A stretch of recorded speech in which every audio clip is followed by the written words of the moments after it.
பார்த்துக் கொண்டிருப்பது 24 நியூஸ் தமிழ். பொம்மிநாயக்கன்பட்டி கிராமத்தில் மாவட்ட அளவிலான கபடி போட்டி.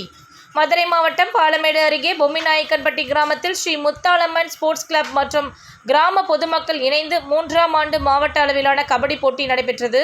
இதில் ஊராட்சி மன்ற தலைவர் ஜெயமாலா, பாலமுருகன், துணைத் தலைவர் ராஜேஷ் ஆகியோர் கலந்து கொண்டு விளையாட்டு வீரர்களுக்கு வாழ்த்துக்களை தெரிவித்தனர்.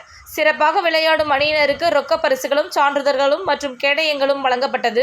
இதில் சுற்றுவட்டார விளையாட்டு வீரர்களும் மதுரை, தேனி, திண்டுக்கல், திருச்சி, விருதுநகர், தென்காசி, திருநெல்வேலி உள்ளிட்ட வெளி மாவட்ட அணியினரும் கலந்து கொண்டனர். முன்னதாக முத்தாலம்மன் கோவில் ஜல்லிக்கட்டு காளை அலங்கரித்து ஊர்வலமாக அழைத்து வந்து கபடி மைதானத்தில் நிறுத்தி மரியாதை செய்து பின்னர் போட்டியை துவங்கினர்.